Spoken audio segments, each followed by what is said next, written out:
ডাকসু নির্বাচনকে কেন্দ্র করে নাটকীয়তা যেন কোনো মতো অবস্থায় শেষ হতে যাচ্ছে না। একটা নাটক শেষ হচ্ছে আর একটা নাটক সামনে এসে হাজির হচ্ছে। দর্শকদের অবস্থা এরকম হয়েছে, নাটক তুমি দেখবা না, তোমাকে দেখতেই হবে। নাটকগুলো চোখের সামনে এসে জল জল জল জল করছে যে তুমি না দেখে যাবে কোথায়। আরেকটি নাটক যেটি ঘটছে আজকে, গতকালকে তো আমি যে ভিডিওটা করেছিলাম আপনারা সবাই দেখেছেন, অনেক রেসপন্স সেখানে পেয়েছি। আজকের নাটকটা হচ্ছে গতকাল যে মেয়েটা এই এস এম ফরহাদের বিরুদ্ধে রিট করেছিল, এই মেয়েটার পরিচয়টা পাওয়া গেছে। সেই মেয়েটাকে ফাহমিদা। এই ফাহমিদা কে, কি তার পরিচয়, সে আগে কি করত, এখন কি করছে, কার পাল্লায় পড়ে সে এই কাজ করেছে, পাই টু পাই সেগুলো বেরিয়ে গেছে। তো আমি এই বিষয়টা, এই ফাহমিদার বিষয়টা পরে আসছি।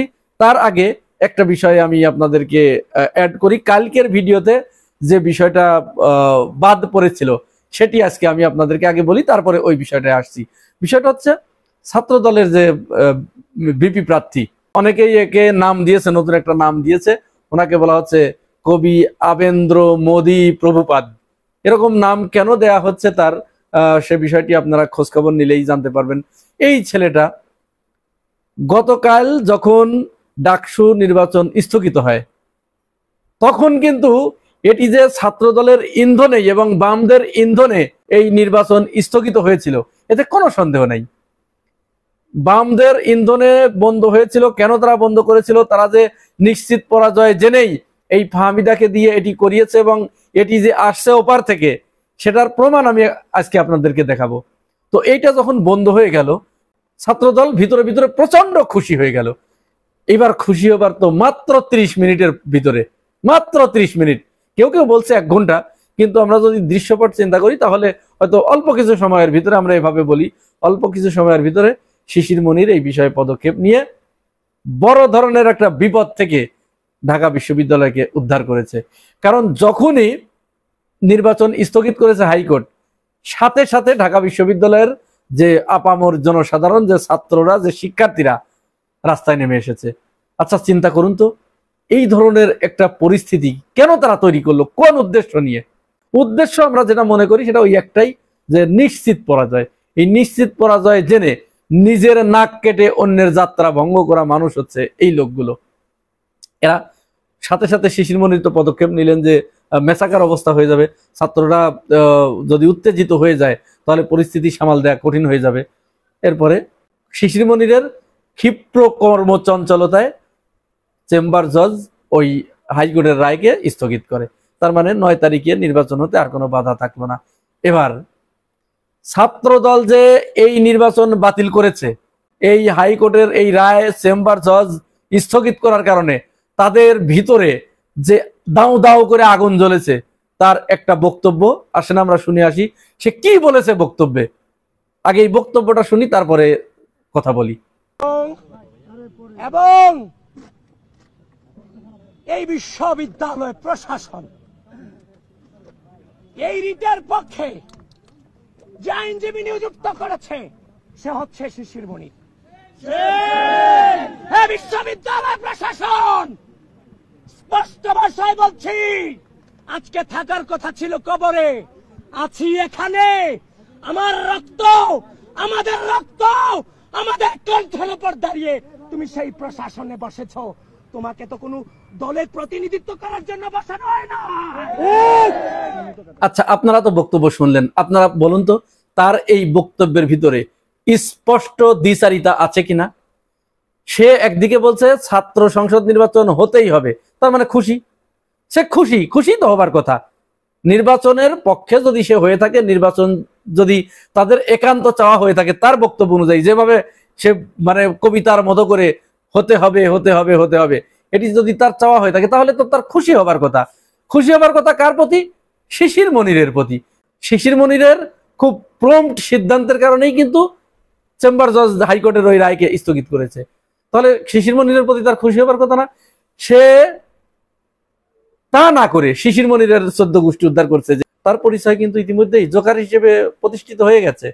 তার সালাম দেওয়ার স্টাইলটাও অনেকে পছন্দ করছে না মেয়েদের কাছে, এটা কোন কোন স্টাইলের সালাম? তো যাই হোক, তো তুমি যদি খুশি হয়ে থাকো তাহলে শিশির মনিরকে তো ধন্যবাদ দেওয়ার কথা ছিল। সেই কাজ না করে শিশির মনিরের উপর তার যে ক্ষোভ, এই ক্ষোভই বলে দেয় যে সে এই নির্বাচনে কোনো মতো অবস্থায় নির্বাচন আবার ফিরে আসায় খুশি হয় নাই। পরে সমস্ত ক্ষোভ যে ঝাড়ছে শিশির মনিরের উপরে এবং ঢাকা বিশ্ববিদ্যালয়ের প্রশাসনের উপরে। আচ্ছা, এখন আপনারা যদি এইভাবে দ্বিচারিতা করতে থাকেন, এলোমেলো বিভ্রান্তমূলক কথা বলতে থাকেন, একবার এ কথা আবার ও কথা, তাহলে তো জাতি বিভ্রান্ত হয়। আপনাদের নেতাই যে আমাদের রিজভী ভাই, দেখুন রিজভী ভাই এক কথা বলছে জিএম কাদেরের ব্যাপারে, জাতীয় পার্টির ব্যাপারে, আবার দেখুন সেখানে আবার বিএনপির আরেকজন নেতা কি বলছে। মানে এই যে আপনারা যদি এক একজন এক এক ধরনের কথা বলেন ভাই, তাহলে আমরা যারা সাধারণ মানুষ আপনাদের দিকে তাকিয়ে থাকি আপনাদের মুখের কথা শোনার জন্য, আমরা তো বিভ্রান্ত হয়ে যাই, সিদ্ধান্ত নিতে পারি না কি হতে যাচ্ছে, কি করতে যাচ্ছে, কে কি করতে যাচ্ছে। তো যাই হোক, এই বিষয়টি আমি মনে করি যে বিএনপি বা ছাত্রদল কেন তারা এখনো এই বিষয়টি ভাবছে না বা এদিকে নজর দিচ্ছে না? তাদের কি পরামর্শ দেবার কেউ নাই, নাকি পরামর্শক যারা আছে তারা প্রত্যেকেই কোনো না কোনো ভাবে ওপার থেকে আসা ডক্ট্রিনের উপরে বিশ্বাস স্থাপন করে বসে আছে, বা তারা অন্য কিছু চিন্তা ভাবনা করছে? এটি আমাদের বুঝে আসছে না। এরপরে আসুন আমরা সেই ফাহমিদার বিষয়ে বলি। ফাহমিদা সে বিভিন্ন সময়ে অন্যদেরকে সেবাদাসী বলে উল্লেখ করেছে। অন্য মেয়েদেরকে, সে একজন নারী হয়ে অন্য নারীদেরকে সে সেবাদাসী হিসেবে উল্লেখ করেছে, না এক নারী আর এক নারীকে। এটা কোন ধরনের কথা? মানসুরা আলম ছাত্র দলের নেত্রী, সেও ইনকিলাব মঞ্চের ঝুমাকে সেবাদাসী বা শিবিরের এই প্যানেলের মেয়েদেরকে সেবাদাসী বলে উল্লেখ করছে, ফেসবুক স্ট্যাটাস দিচ্ছে। তারাই আবার ধর্ষণের বিরুদ্ধে যখন বক্তব্য দিচ্ছে, এই দ্বিচারিতা, এগুলো কি মানুষ বোঝে না? এটা কোন ধরনের চরিত্র?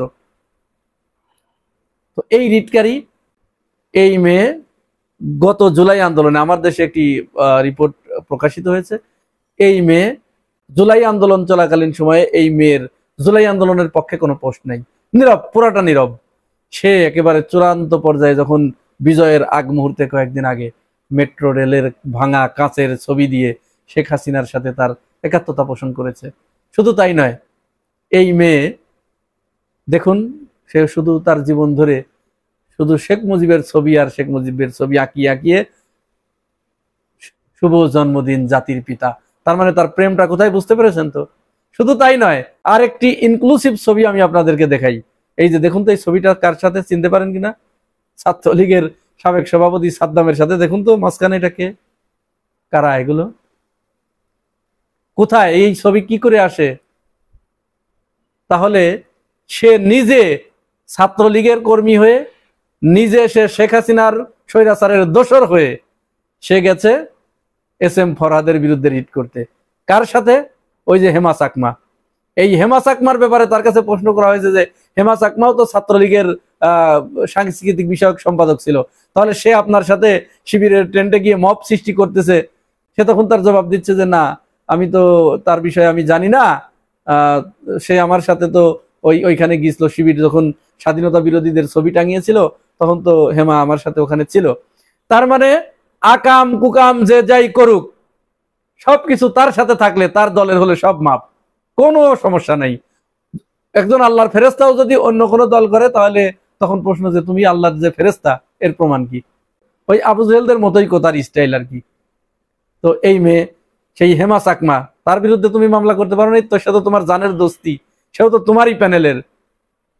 এরপরে যাই হোক, তারপরে এস এম ফরহাদের বিরুদ্ধে যে রিট করেছে, এই রিটে আজকে শিশির মনির বলেছে 2022 সালে হাইকোর্ট যখন তাকে বলেছে যে তার বিরুদ্ধে তুমি যে রিট করেছো এর প্রমাণ দাখিল করো, তখন সে কি করেছে, 2022 সালের জাস্ট একটা স্ক্রিনশট, একটা নামের স্ক্রিনশট, সেই নামটা এস এম ফরহাদের সাথে মিলে যায়। আর কালকের ভিডিওতেও আমি দেখাইছি, আবারও দেখাচ্ছি যে সেই এস এম ফরহাদ হচ্ছে এই এস এম ফরহাদ, সেই কিন্তু এই দায়িত্বে ছিল, তাকে বানাইছে এস এম ফরহাদ, ওই দেলু রাজাকার আর দেলোয়ার হোসেন সাইদি। এই হচ্ছে এদের চরিত্র। এরপরেও জাতীয় পত্রিকায় দেখেন খবর এসেছে যে এস এম ফরহাদ ওই এস এম ফরহাদ এই এস এম ফরহাদ নয়, সেটা কিন্তু পত্রিকায় এসেছে। তাহলে এই ফাহমিদা কেন এই মামলাটা করতে গেল, রিট করতে গেল? এটা স্রেফ রাজনৈতিক প্রতিহিংসা চরিতার্থ করার জন্য, এবং সে বামদের কথা মতো, ছাত্র দলের কথা মতো সে এই কাজ করতে গেছে।